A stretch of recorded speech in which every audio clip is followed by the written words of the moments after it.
and all faculty members.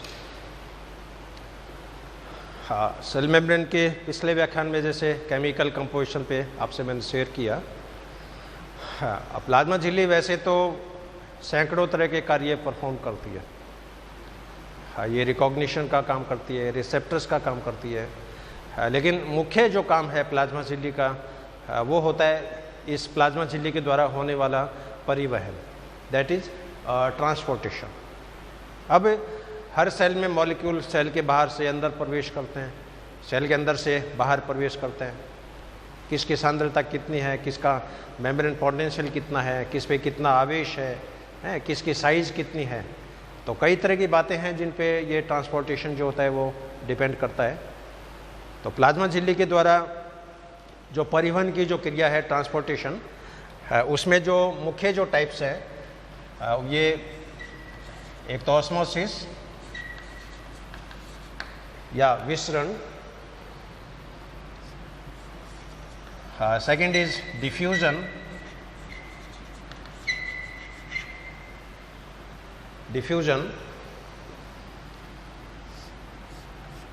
तीसरी type होती है इसमें एक्टिव ट्रांसपोर्ट या सक्रिय परिवहन। हाँ, एक मैकेनिज्म इसमें होती है को ट्रांसपोर्ट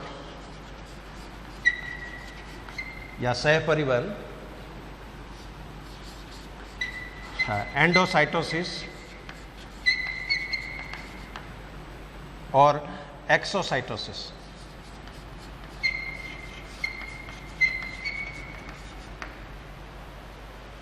तो कुल मिला के 6 तरह की मैकेनिज्म, 6 तरह की विधियां हैं जिनके द्वारा आयनों और अणुओं का इसमें परिवहन होता है।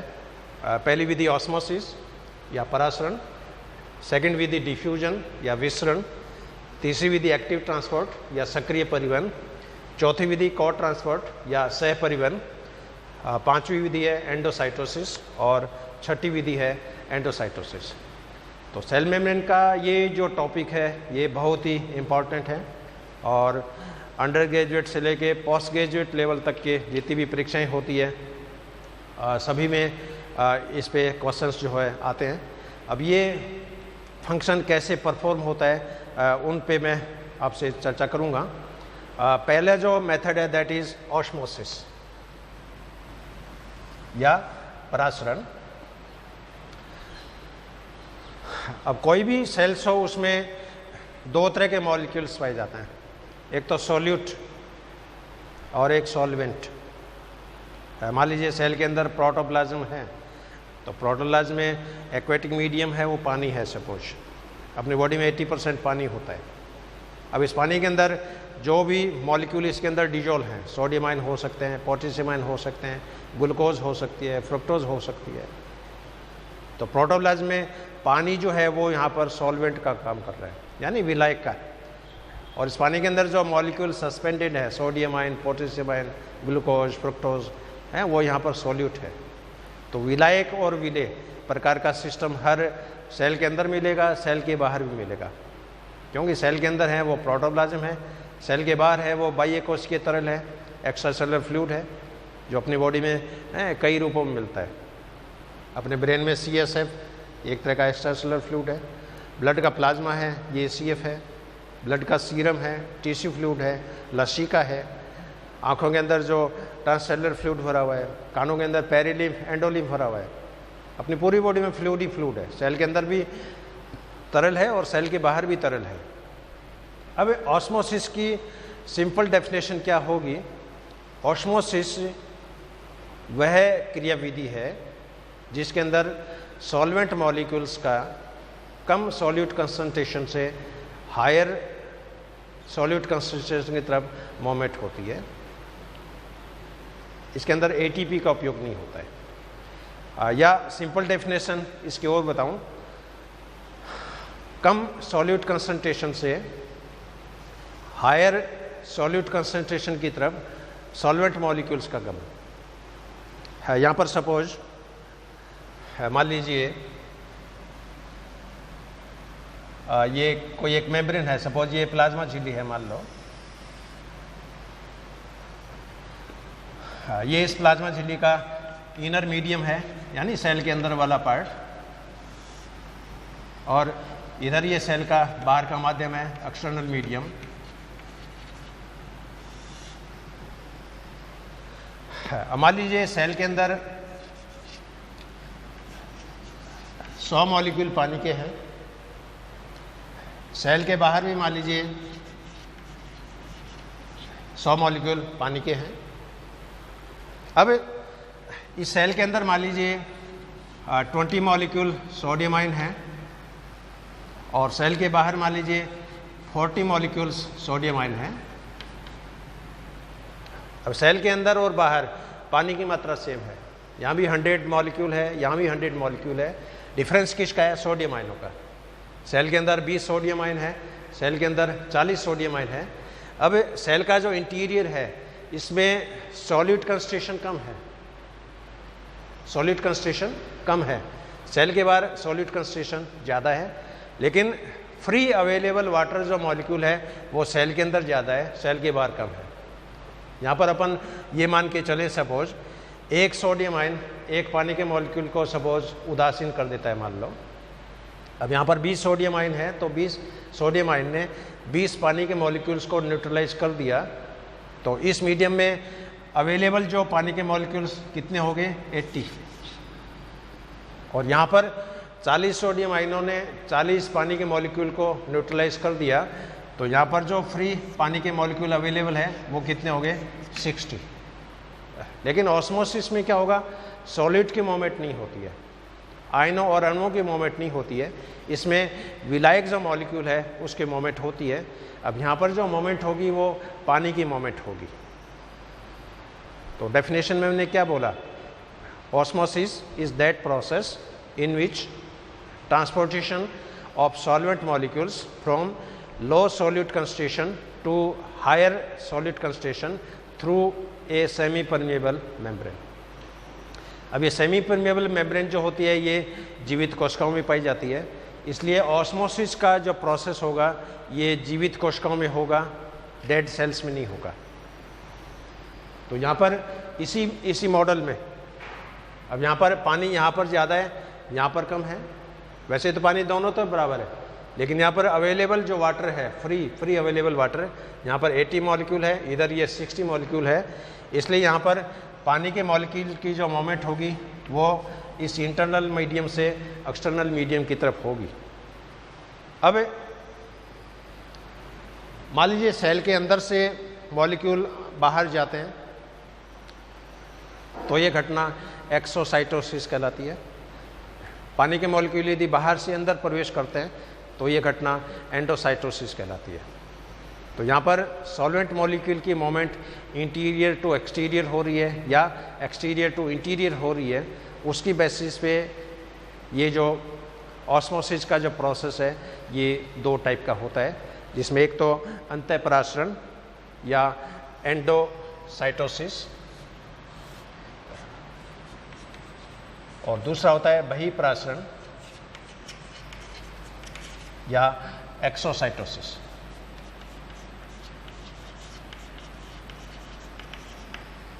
हाँ, एंडोसाइटोसिस और एक्सोसाइटोसिस। हाँ, इसको मैं एग्जाम्पल के रूप में जैसे बताऊं, मान लीजिए सेल है सपोज,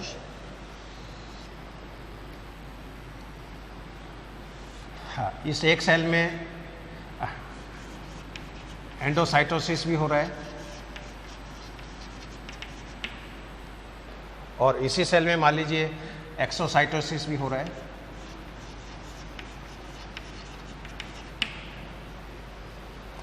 यदि एंडोसाइटोसिस हो रहा है तो इसमें पानी के जो मॉलिक्यूल हैं या सॉल्वेंट मॉलिक्यूल हैं ये सेल के बाहर से सेल के अंदर प्रवेश करेंगे, जबकि एक्सोसाइटोसिस में पानी के जो मॉलिक्यूल हैं ये सेल के अंदर से सेल के बाहर की तरफ प्रोपेगेट होंगे। अब इस पहले केस में आप देख रहे हो पानी के मॉलिक्यूल बाहरी माध्यम से भीतरी माध्यम की तरफ प्रवेश कर रहे हैं, यहाँ पर पानी के मॉलिक्यूल भीतरी माध्यम से बाहरी माध्यम की तरफ निष्कासित हो रहे हैं। अब यहाँ पर वाटर मॉलिक्यूल बाहर से अंदर आ रहे हैं तो डेफिनेटली सेल की साइज बढ़ेगी। और यहाँ पर अपन देखते हैं कि थोड़ी देर के बाद में इस सेल का आकार जो होता है ये बढ़ जाता है, क्योंकि पानी के मॉलिक्यूल की बाहर से भीतर की तरफ एंट्री हो गई है।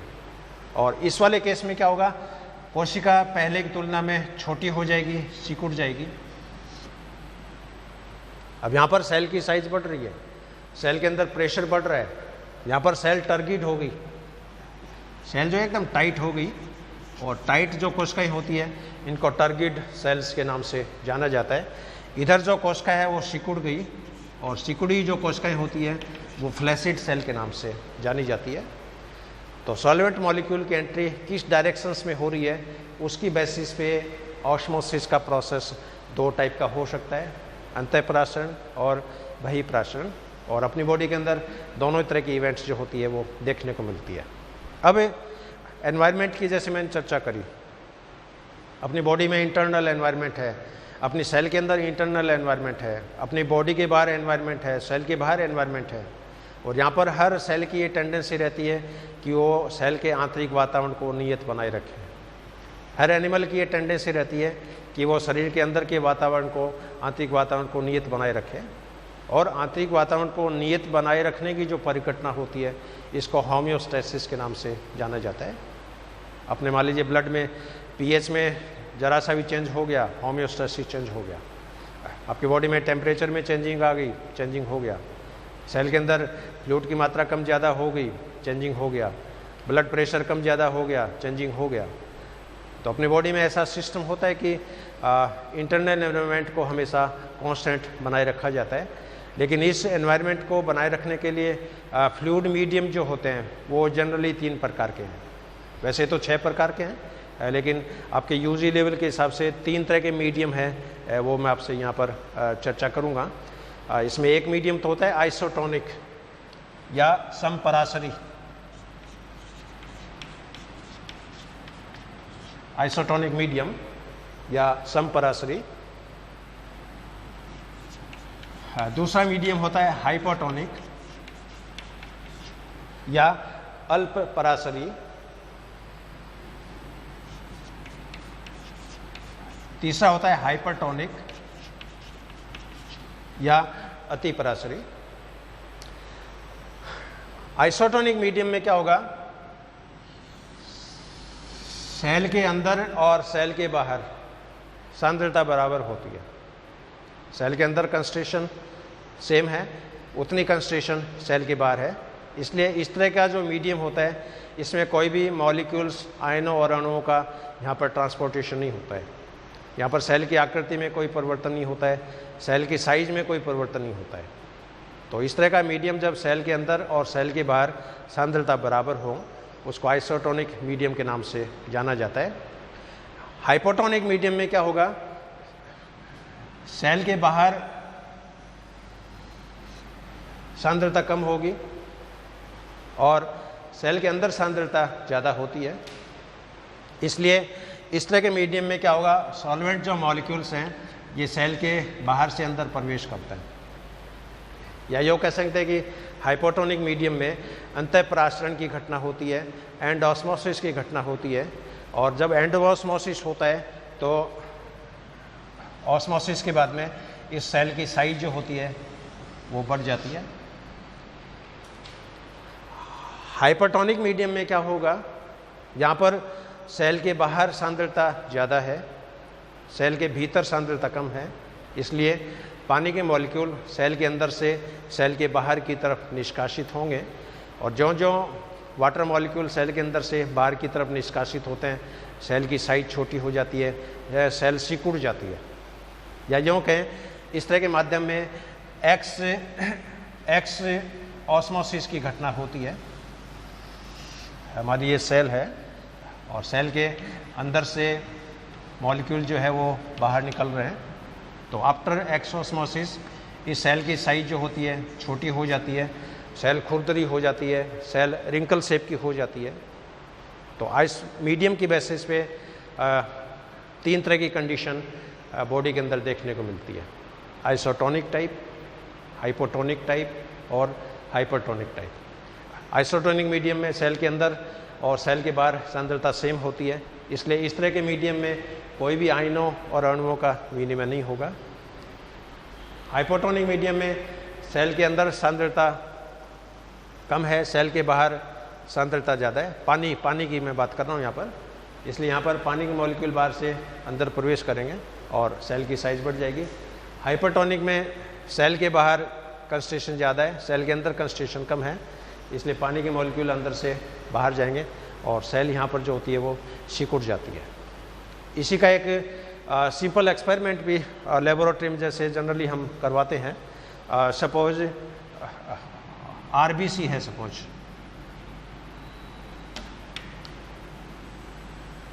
अब आरबीसी जो होती है वो डिस्क शेप है और इस आरबीसी में परिधि की तरफ हीमोग्लोबिन जो होता है वो डिपॉजिट रहता है। सपोज ये आरबीसी और इस आरबीसी की सरफेस के ऊपर हीमोग्लोबिन जो है वो डिपॉजिट है, प्रेजेंट है।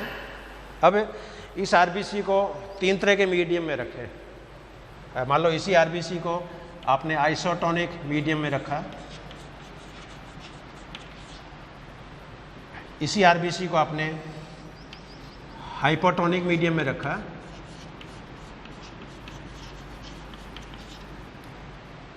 इसी आरबीसी को आपने हाइपरटोनिक मीडियम में रखा,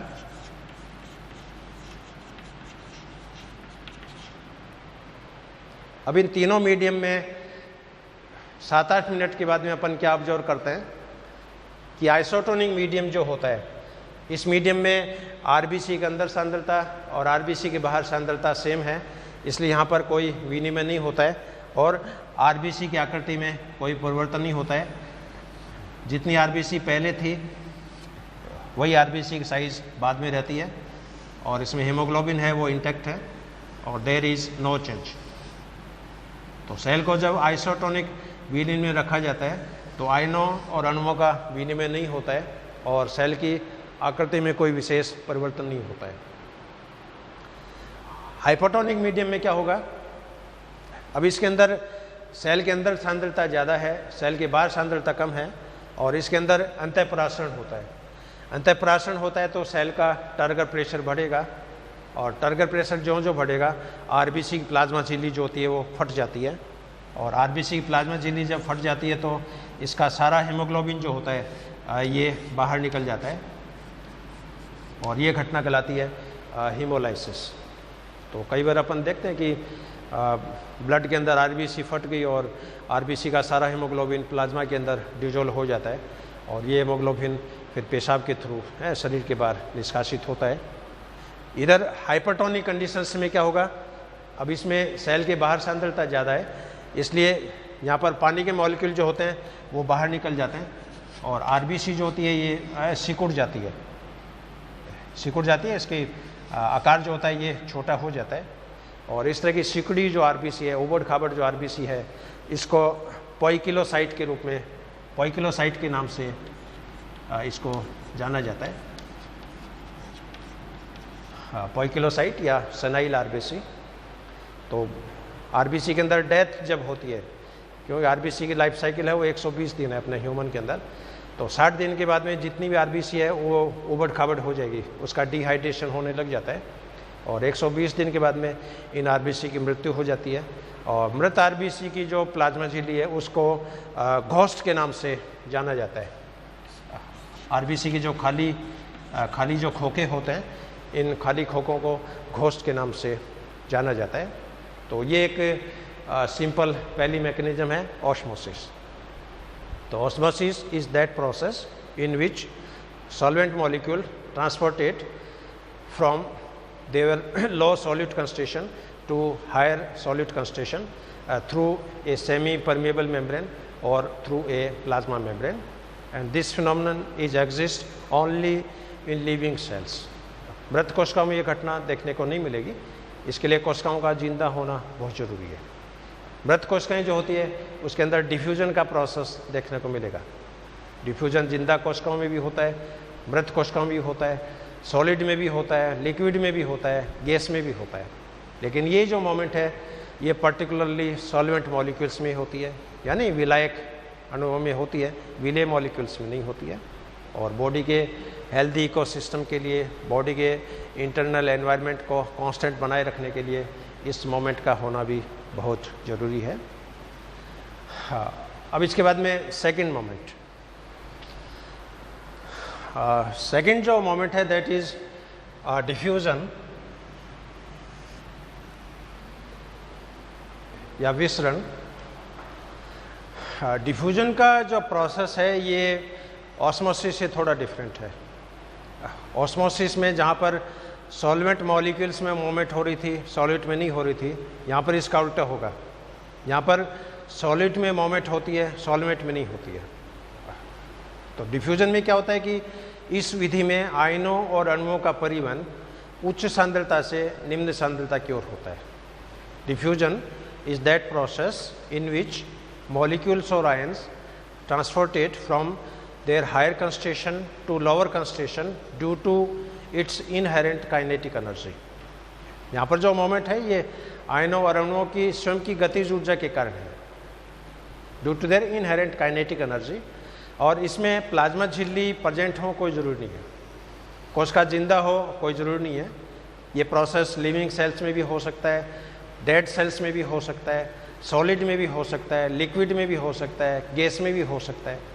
लेकिन ऑस्मोसिस के लिए कंडीशन थी कि ऑस्मोसिस लिविंग सेल्स में ही होगा, प्लाज्मा झिल्ली के थ्रू ही होगा और केवल फ्लूइड मॉलिक्यूल्स में भी होगा, यानी सॉल्वेंट मॉलिक्यूल्स में।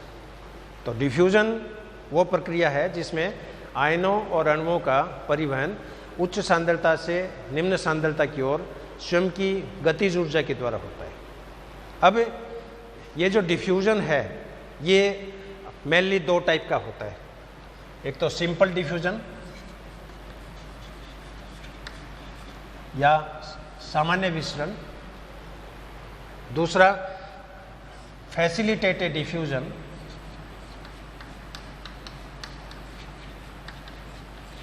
या निर्विघन विसरण। सिंपल डिफ्यूजन में क्या होता है कि मॉलिक्यूल्स जो होते हैं वो हायर कंसंट्रेशन से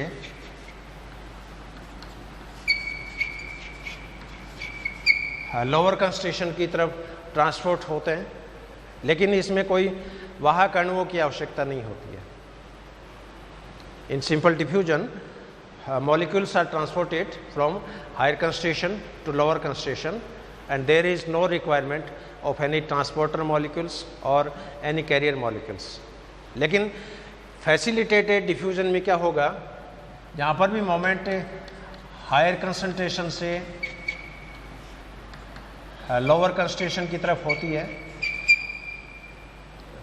लेकिन इसमें वाहक अणुओं की आवश्यकता होती है, यानी ट्रांसपोर्टर मॉलिक्यूल्स की यहाँ पर आवश्यकता होती है या कैरियर मॉलिक्यूल्स की यहाँ पर आवश्यकता होती है। अब हायर कंसंट्रेशन में क्या होगा, यहाँ पर स्पीड जो होती है, ट्रांसपोर्टेशन स्पीड जो होती है, जो कंसंट्रेशन कम होगी स्पीड कम होती जाएगी। जैसे मान लीजिए पानी की टंकी है, पानी की टंकी एकदम फुल भरी है तो उसमें टोंटी खोलोगे तो टोंटी तेज चलती है, लेकिन जो टैंक में पानी कम होता जाएगा टोंटी की स्पीड जो होती है वो भी कम होती जाती है। तो सिंपल डिफ्यूजन जो होता है ये कंसंट्रेशन के ऊपर डिपेंड है। कंसंट्रेशन ज़्यादा है तो ट्रांसपोर्टेशन फास्ट है, कंसंट्रेशन कम है तो ट्रांसपोर्टेशन स्लो है। लेकिन यहाँ पर क्या होगा, यहाँ पर स्पीड में कोई फ़र्क नहीं पड़ता है। यदि मॉलिक्यूल की सांद्रता ज़्यादा है तो भी स्पीड वही मेंटेन रहेगी, कंसंट्रेशन यदि कम है तो भी स्पीड वही मेंटेन रहेगी। इसके अलावा सिंपल डिफ्यूजन जो होते हैं इसमें डी और एल प्रतिरूप, यानी कोई भी मॉलिक्यूल है उसके अंदर स्टीरियो आइसोमेरिज्म पाई जाती है, जैसे D amino acid, L amino acid, D glucose, L glucose. यहाँ पर डी का मतलब डेक्स्ट्रल या डेक्स्ट्रो रोटेटरी या राइट हैंडेड, एल का अर्थ है यहाँ पर लेवो रोटेटरी या सिनिस्ट्रल या लेफ्ट हैंडेड। तो डी ग्लूकोज है, एल ग्लूकोज है, दोनों तरह के ग्लूकोज एनिमल्स और प्लांट्स में पाए जाते हैं। तो यहाँ पर क्या होगा कि डी और एल ग्लूकोज यदि दोनों में सिंपल डिफ्यूजन हो रहा है तो दोनों के परिवहन की दर सेम होती है। ये नहीं कि डी ग्लूकोज में फास्ट हो रहा है, एल ग्लूकोज में स्लो हो रहा है। डी और एल ग्लूकोज दोनों का सिंपल विसरण जो होता है उसके डिफ्यूजन की रेट जो होती है वो सेम होती है, लेकिन फैसिलिटेटेड डिफ्यूजन में क्या होगा कि एल प्रतिरूप जो होता है लेवोरोटेटरी, इसके ट्रांसपोर्टेशन की रेट डी प्रतिरूप की तुलना में ज़्यादा होती है। मान लो आपने एल ग्लूकोज का सॉल्यूशन पिया पानी में घोल के, आपने डी ग्लूकोज का सॉल्यूशन पानी में डिजोल्व करके पिया, तो एल ग्लूकोज जो होता है उसका अवशोषण डी ग्लूकोज की तुलना में तेज़ी से होता है। तो ये एक बहुत इम्पॉर्टेंट डिफरेंस है इसमें। हाँ, इसके अलावा इनहिबिटर्स मॉलिक्यूल्स जो होते हैं अवमंदक, तो इनहिबिटर मॉलिक्यूल जो होते हैं उनका सामान्य विसरण में कोई प्रभाव नहीं होता है, कोई दखल नहीं होती है इसमें, नो इफेक्ट ऑफ इनहिबिटर। लेकिन फैसिलिटेटेड में क्या होगा, इनहिबिटर्स के द्वारा विसरण जो होता है ये प्रभावित हो जाता है। अब इनहिबिटर मॉलिक्यूल कोई भी हो सकते हैं, सांप का पॉइजन है इनहिबिटर्स है, बिच्छू का पॉइजन है इनहिबिटर्स है, इवन दो अपन चाय पीते हैं, कॉफ़ी पीते हैं, बीड़ी सिगरेट पीते हैं, ये भी इनहिबिटर्स के मॉलिक्यूल्स हैं। इसीलिए डॉक्टर लोग सलाह देते हैं कि जब आप खाना खाते हो तो खाना खाने से पहले चाय मत पियो, खाली पेट चाय मत पियो। इसके पीछे रीज़न क्या है कि चाय के अंदर ये मॉलिक्यूल्स होते हैं, कैफीन के मॉलिक्यूल्स, टैनिन के मॉलिक्यूल, और ये मॉलिक्यूल जो होते हैं ये ग्लूकोज के, फ्रुक्टोज के अवशोषण को क्या प्रभावित करता है। तो ये कुछ बेसिक डिफरेंस है इसमें सिंपल डिफ्यूजन में और फैसिलिटेटेड डिफ्यूजन में। हालांकि दोनों ही डिफ्यूजन में मोमेंट जो होगी वो उच्च सांद्रता से निम्न सांद्रता की ओर होगी, लेकिन सामान्य विसरण में कोई कैरियर मॉलिक्यूल्स की आवश्यकता नहीं होती है, लेकिन फैसिलिटेटेड डिफ्यूजन्स में कैरियर मॉलिक्यूल्स की आवश्यकता होती है, और ये कैरियर मॉलिक्यूल्स से जाति विशिष्ट है। ग्लूकोज का परिवहन करना है तो अलग ट्रांसपोर्टर चाहिए, फ्रुक्टोज का परिवहन करना है अलग ट्रांसपोर्टर चाहिए, सोडियम आयन का विनिमय करना है अलग मॉलिक्यूल्स चाहिए, कैल्शियम आयन करना है अलग मॉलिक्यूल्स चाहिए। या यूँ कह सकते हैं कि फैसिलिटेटेड डिफ्यूजन जो होता है वो जाति विशिष्ट होता है, स्पीसीज स्पेसिफिक होता है, और जब स्पेसिफिक कोई प्रोग्राम होता है तो वो फिर अवमंदक के द्वारा भी प्रभावित होता है। तो इनहिबिटर्स पॉइजन हो सकते हैं, साइनाइड हो सकते हैं, चाय हो सकता है, कॉफ़ी हो सकती है, बीड़ी सिगरेट का जो निकोटीन जो निकलता है वो इसमें अफेक्ट करता है। और सिंपल डिफ्यूजन में डी और एल प्रतिरूप की दर सेम होगी, यहाँ पर एल प्रतिरूप की दर ज़्यादा होती है, डी प्रतिरूप की दर जो होती है वो कम होती है। अब इसके अलावा नॉर्मली यदि देखें अपन ऐसे कौन कौन से कारक हैं जिसके द्वारा डिफ्यूजन की दर जो होती है वो प्रभावित हो सकती है, ऐसे कौन कौन से फैक्टर हैं जो डिफ्यूजन को जो होते हैं वो प्रभावित करते हैं। तो इसके अंदर कुछ फैक्टर हैं मैं शेयर करूँगा। एक फैक्टर है टेम्परेचर,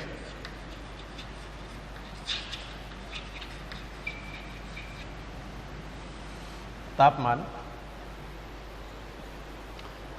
इसमें सीधा सा कंक्लूजन है, ज्यों ज्यों टेम्परेचर बढ़ेगा विसरण की दर बढ़ती जाती है। आपने सर्दियों के दिनों में देखा होगा, जैसे कई बार ये सड़कों के किनारे जानवर मरे हुए होते हैं, तो सर्दी के दिनों में क्या है कि टेम्परेचर कम रहता है तो उस मरे जानवर की स्मेल जो दुर्गंध है वो काफ़ी दूर तक उसका असर रहता है।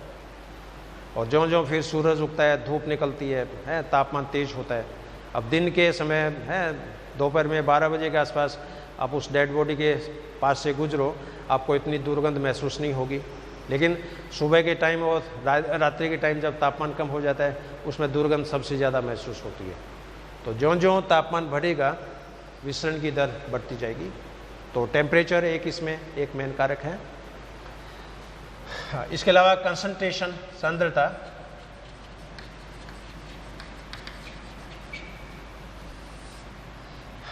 विसरण की दर जो होती है ये सांद्रता के समानुपाती है। हालांकि सिंपल डिफ्यूजन में ये फैक्ट लागू होगा, फैसिलिटेटेड में ये लागू नहीं होगा। जो सामान्य विसरण है वो तो सांद्रता के समानुपाती है, लेकिन फैसिलिटेटेड डिफ्यूजन जो होता है इस पर जनरली कंसंट्रेशन का कोई प्रभाव नहीं होता है। हाँ, इसके अलावा मॉलिक्यूल्स की साइज, जनरली क्या होगा कि छोटे आकार के जो मॉलिक्यूल्स होते हैं उनमें विसरण की दर फास्ट होती है। बड़े आकार के जो मॉलिक्यूल है उसके अंदर विसरण की दर स्लो होती है। इसलिए rate of diffusion is inversely proportional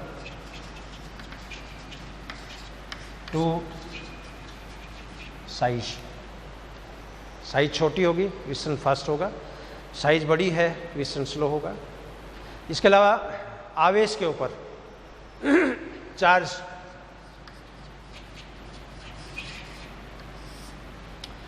अब चार्ज में अपन देखते हैं कि ज्यों-ज्यों धनावेश बढ़ता है आयंस की साइज छोटी होती जाती है।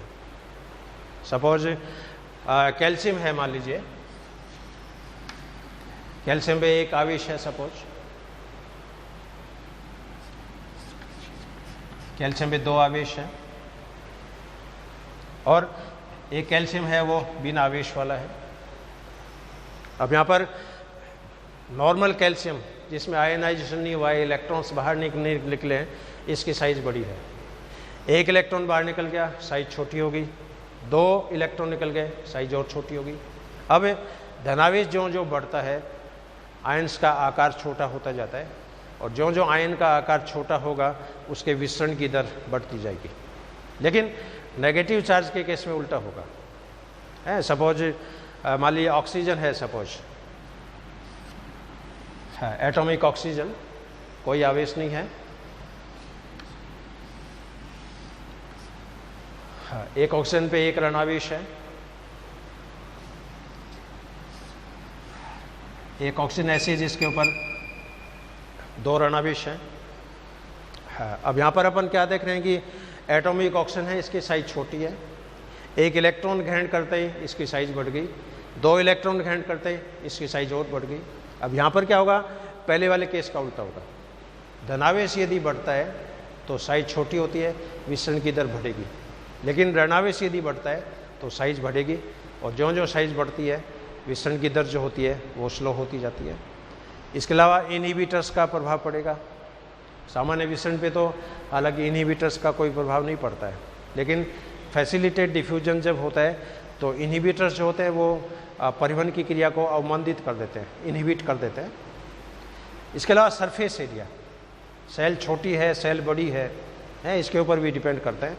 तो जनरली विसरण जो होता है ये सरफेस एरिया के समानुपाती है।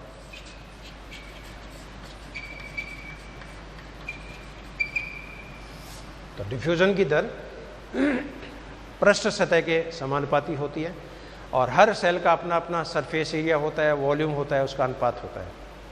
मान लीजिए गोलाकार सेल है तो उसके अंदर के वॉल्यूम के लिए अलग फॉर्मूला लगेगा, षटकोणीय कोशिका है उसके लिए अलग फॉर्मूला लगेगा, अंडाकार कोशिका है उसके लिए अलग फॉर्मूला मिलेगा।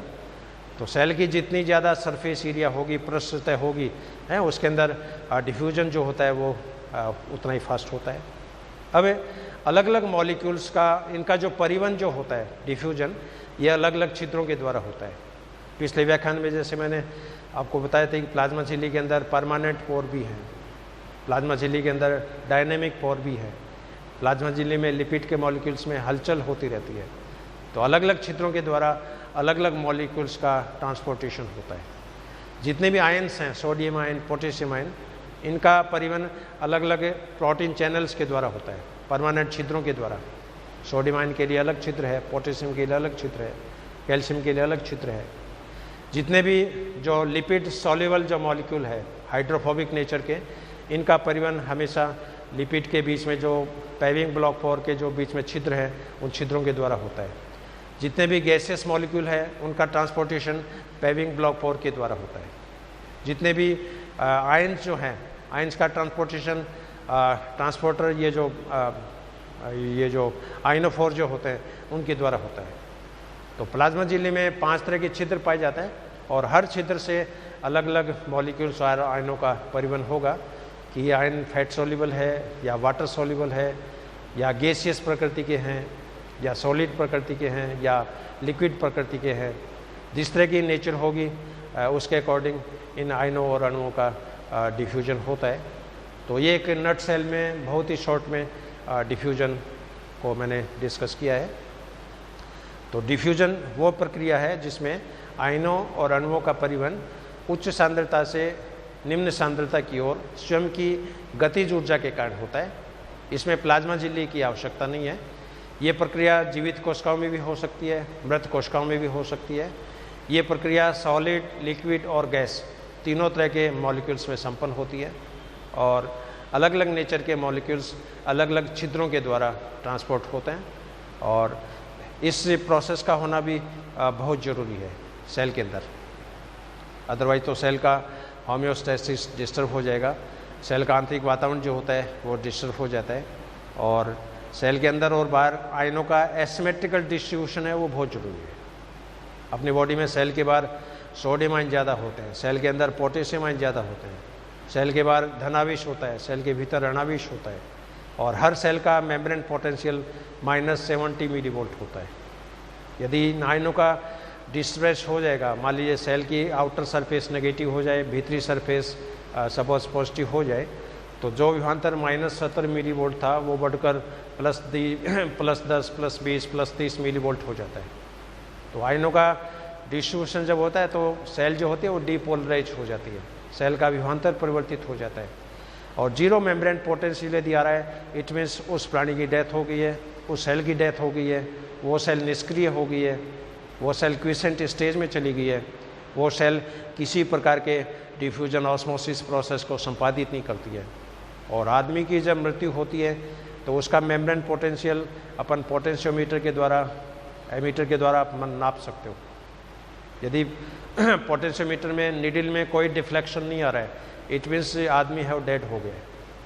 लेकिन ये देखा गया है कि आदमी के कुछ ऑर्गेन ऐसे हैं जो आदमी के मरने के बाद में भी 2-3 दिन तक जिंदा रहते हैं। इसकी जैसे किडनी है, इसकी आंखें हैं, इसलिए ये ऑर्गेन ट्रांसप्लांटेशन में काम में आता है। आदमी की डेथ होगी तो उसकी आंखें रिमूव करके किसी दूसरे आदमी में प्रत्यारोपित कर सकते हैं। किडनी है वो प्रत्यारोपित हो सकती है। और इन बॉडी में जब आप नीडल टच करोगे तो उसमें नीडल के अंदर वाइब्रेशन है वो देखने को मिलता है। वाइब्रेशन में हलचल हो रही है, नीडल में हलचल हो रही है, इट मीन्स सेल जो है वो जिंदा है। तो ये एक शॉर्ट में ये मैंने 2 प्रोसेस आपसे डिस्कस किए हैं, ऑस्मोसिस और डिफ्यूजन। ऑस्मोसिस में सॉल्वेंट मॉलिक्यूल पे फोकस रहता है और डिफ्यूजन के अंदर सॉलिड मॉलिक्यूल पे फोकस रहता है। ऑस्मोसिस है वो जिंदा कोशिकाओं में होता है, प्लाज्मा झिल्ली की यहाँ पर आवश्यकता होती है, लेकिन डिफ्यूजन लिविंग और नॉन लिविंग दोनों सेल्स में हो सकता है, सॉलिड, लिक्विड, गैस तीनों में हो सकता है। इसके बाद में ये बाकी के जो 4 प्रोसेस और हैं इसमें, एक्टिव ट्रांसपोर्ट, को ट्रांसपोर्ट, एंडोसाइटोसिस, एक्सोसाइटोसिस, इस पे मैं चर्चा करूँगा। तो सेल मेम्ब्रेन की ट्रांसपोर्टेशन मैकेनिज्म 2 मैकेनिज्म अपने डिस्कस करी, ऑस्मोसिस, डिफ्यूजन। ऑस्मोसिस में तो क्या होता है कि जो सॉल्वेंट मॉलिक्यूल्स हैं वो हायर कंसंट्रेशन से लोअर कंसंट्रेशन की तरफ या लो सॉल्यूट कंसंट्रेशन से हाई सॉल्यूट कंसंट्रेशन की तरफ प्लाज्मा झिल्ली के थ्रू मूवमेंट करते हैं। और डिफ्यूजन के अंदर सॉल्यूट जो होते हैं वो हायर कंसंट्रेशन से लोअर कंसंट्रेशन की तरफ अपनी इनहेरेंट काइनेटिक एनर्जी के कारण मूवमेंट करते हैं।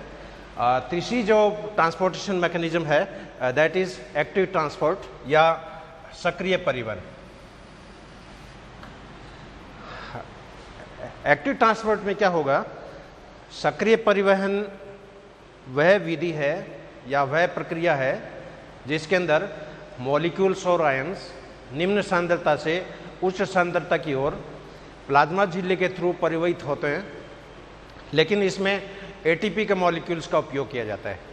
पहले जो 2 मैकेनिज्म थी उसके अंदर स्वयं की इनहेरेंट काइनेटिक एनर्जी, मॉलिक्यूल्स की जो स्वयं की जो गतिज ऊर्जा होती है उस ऊर्जा का उपयोग किया जाता है। लेकिन यहाँ पर बाहर से एक्टिव ट्रांसपोर्ट में बाहर से एनर्जी की रिक्वायरमेंट होती है, तो यहाँ पर एटीपी के मॉलिक्यूल्स की आवश्यकता होती है, इसलिए इसको सक्रिय परिवहन का नाम दिया गया है। और इसमें जो मोमेंट होती है वो कंसंट्रेशन ग्रेडियंट के अगेंस्ट मोमेंट होती है। इसको एक सिंपल मॉडल के रूप में जैसे मैं एक्सप्लेन करूँगा, अपनी बॉडी में कोई भी सेल्स हों, सपोज ये मान लीजिए सेल की बाहरी लिपिड लेयर है, ये सेल की भीतरी लिपिड लेयर है, इसको मैं OLL नाम दे रहा हूँ, आउटर लिपिड लेयर। इसको मैं ILL या इंटरनल लिपिड लेयर का नाम दे रहा हूँ। इस सेल के बाहर हमेशा सोडियम आयन ज़्यादा होंगे, सेल के भीतर हमेशा सोडियम आयन कम होंगे, और सेल के बाहर हमेशा धनावेश मिलता है, सेल के भीतर हमेशा ऋणावेश मिलता है। इसलिए सोडियम की जो ग्रेडियंट होगी उसको इस तरह रिप्रेजेंट कर सकते हैं, दिस इज सोडियम ग्रेडियंट। इस ट्रायंगुलर का चौड़ा जो पार्ट है बाहर की तरफ है, नैरो जो पार्ट है भीतर की तरफ है। इसका मतलब क्या हुआ, सोडियम की सांद्रता सेल के बाहर ज़्यादा है, सेल के अंदर कम है। इसी तरह पोटेशियम आयन जो होते हैं, पोटेशियम आयन सेल के अंदर ज़्यादा होते हैं, सेल के बाहर कम होते हैं। तो इसको उल्टे इस ट्रायंगल के रूप में इसको रिप्रेजेंट कर सकते हैं। हाँ, पोटेशियम आयन सेल के अंदर ज़्यादा है, सेल के बाहर कम है। तो सोडियम की जो ग्रेडियंट है वो तो आउटर साइड से इनर साइड की तरफ डिक्रीज हो रही है। पोटेशियम की जो कंसंट्रेशन है वो सेल के अंदर से सेल के बाहर की तरफ डिक्रीज हो रही है।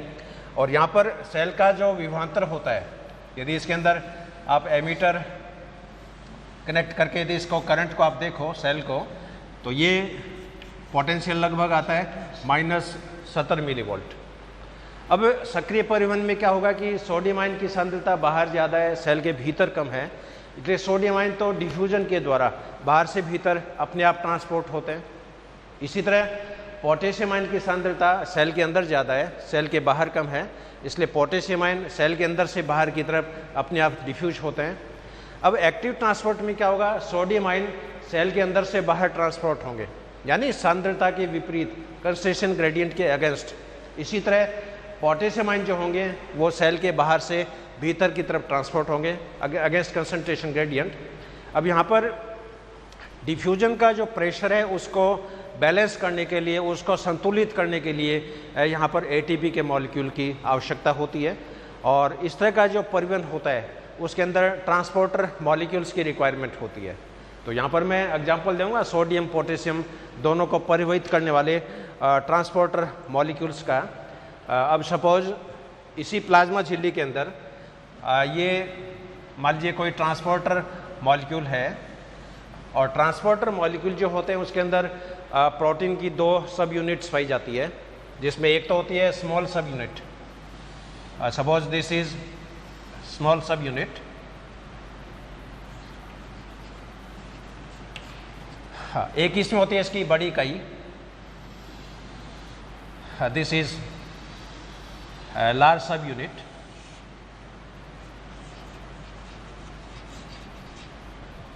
तो जो ट्रांसपोर्टर मॉलिक्यूल्स हैं उसमें प्रोटीन की 2 उप इकाइयाँ हैं, या it is made up of 2 सब यूनिट्स, स्मॉल सब यूनिट एंड लार्ज सब यूनिट।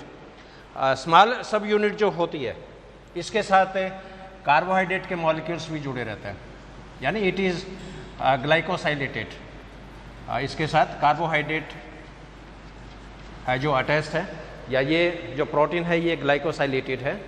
अब ये जो बड़ी यूनिट है, इस बड़ी यूनिट में बाहर की तरफ पोटेशियम आयनों के जुड़ने के लिए 2 एक्टिव साइट होती है। पोटेशियम आयनों के जुड़ने के लिए 2 एक्टिव साइट होती है या रिसेप्टर साइट होती है, जबकि इस लार्ज यूनिट में भीतर की तरफ सोडियम आयनों के जुड़ने के लिए 3 एक्टिव साइट होती है। 3 एक्टिव साइट होती है सोडियम के अटैचमेंट के लिए है, या यूँ कह सकते हैं कि इस लार्ज यूनिट के साथ बाहर की तरफ 2 पोटेशियम आयन अटैच हो सकते हैं, इसमें भीतर की तरफ 3 सोडियम आयन अटैच हो सकते हैं। अब भीतर की तरफ यहाँ क्या होगा, ATPase एंजाइम भी होता है, और ATPase एंजाइम जो होता है वो ATP के मॉलिक्यूल्स को ADP में कन्वर्ट करता है। तो यहाँ पर क्या होगा, ATP जो होती है ये कन्वर्ट हो जाती है ADP के अंदर, और ATP एडिनोसिन ट्राइफॉस्फेट जब एडिनोसिन डाइफॉस्फेट में कन्वर्ट होती है तो इस स्टेप के अंदर एनर्जी का उत्पादन होता है। यहाँ पर एनर्जी जो होती है रिलीज होती है, और ये एनर्जी इन आयनों के ट्रांसपोर्टेशन में काम में आती है, क्योंकि यहाँ पर सोडियम और पोटेशियम का जो विनिमय हो रहा है ये सांद्र प्रवणता के अगेंस्ट हो रहा है, सांद्र प्रवणता के विपरीत हो रहा है। तो यहाँ पर जो ऊर्जा है वो डिफ्यूजन प्रेशर को बैलेंस करने के लिए, उसको संतुलित करने के लिए ये काम में आती है। और इसका ओवरऑल रिजल्ट क्या होगा, इसमें 2 sodium ion, 2 potassium ion cell के बाहर से भीतर की तरफ प्रवेश करेंगे। इसी तरह 3 सोडियम आयन सेल के अंदर से सेल के बाहर की तरफ परिवहित होंगे।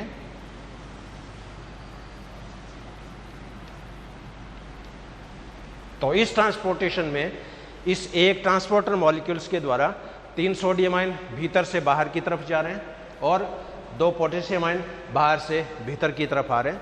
ओवरऑल रिजल्ट क्या होगा, सेल के बाहर सोडियम आयन की कंसंट्रेशन मेंटेन रहेगी और सेल के अंदर पोटेशियम आयन की कंसंट्रेशन मेंटेन रहेगी, क्योंकि नॉर्मल स्टेज में सेल के बाहर धनावेश होना चाहिए और सेल के भीतर नेगेटिव चार्ज होना चाहिए और सेल का जो मेम्ब्रेन पोटेंशियल है ये -70 मिलीवोल्ट होना चाहिए। ये नहीं हो कि बाहरी सतह नेगेटिव हो गई, भीतरी सतह पॉजिटिव हो गई, उसके अंदर सेल जो होती है वो डीपोलराइज हो जाती है। और इस तरह की जो मैकेनिज्म होती है वो नर्वस सेल्स में पाई जाती है, मांसपेशियों में पाई जाती है, क्योंकि वहाँ पर उद्दीपन का संचरण करना होता है, मांसपेशियों का कॉन्ट्रैक्शन करना होता है, इसलिए वहाँ पर मेम्ब्रेन जो होती है वो स्टार्टिंग में पोलराइज है, फिर डीपोलराइज होती है जिसको एक्शन पोटेंशियल बोलते हैं, उसके बाद में रीपोलराइज होती है, उसके बाद में सेल अपनी वापस नॉर्मल स्टेज में आती है। तो वहाँ पर ये जो सोडियम पोटेशियम पंप जो होते हैं ये खुलते रहते हैं, बंद होते रहते हैं और बहुत ही हाई स्पीड से एकदम प्रेसाइज मैनर में, एकदम एक्यूरेट मैनर में ये घटना जो होती है ये संपादित होती है। इसलिए active transport is that transport in which molecules or ions transported from their lower concentration to higher concentration through a semi-permeable membrane by utilizing ATP molecules। तो सक्रिय परिवहन वह परिवहन है जिसमें अणुओं और आयनों का परिवहन निम्न सांद्रता से उच्च सांद्रता की ओर ATP का उपयोग करते हुए होता है और ये बहुत ही इम्पॉर्टेंट मैकेनिज्म है। और अपनी बॉडी में जहाँ पर आयनों का एक्सचेंज होता है, आयनों का ट्रांसपोर्टेशन होता है, आयनों का अवशोषण होता है, वहाँ पर ये घटना लगभग पाई जाती है। विशेषकर इंटेस्टाइन की सेल्स में ये परिघटना देखने को मिलेगी। किडनी की जो नेफ्रॉन्स होती है उसके अंदर ये परिघटना देखने को मिलेगी। तो पहली जो 2 मैकेनिज्म थी, ऑस्मोसिस, डिफ्यूजन, वो सारी पैसिव प्रोसेस थी, उसके अंदर ATP का यूटिलाइजेशन नहीं था। वहाँ पर ATP एनर्जी है वो मॉलिक्यूल्स की स्वयं की काइनेटिक एनर्जी वहाँ पर इनको सपोर्ट कर रही थी, लेकिन यहाँ पर एक्स्ट्रा एनर्जी है वो रिक्वायरमेंट होती है, क्योंकि सांद्रण प्रवणता के अगेंस्ट है ये मोमेंट होती है। इसको अफिल जर्नी भी कह सकते हैं। एक्टिव ट्रांसपोर्ट जो है ये अफिल जर्नी है, पहाड़ों पे जैसे चढ़ते हैं अपन, अफिल जर्नी, और वहाँ पर डिफ्यूजन और जो है ये डाउन हिल जर्नी है। और ये आपने देखा होगा कि अपन पहाड़ों पे जब चढ़ते हैं तो अपने को जोर ज़्यादा आता है, अपने को एनर्जी ज़्यादा कंज्यूम होती है, और पहाड़ से जब उतरते हैं उसमें ज़्यादा जोर नहीं आता है, उसमें एनर्जी जो है इतनी यूटिलाइज नहीं होती है।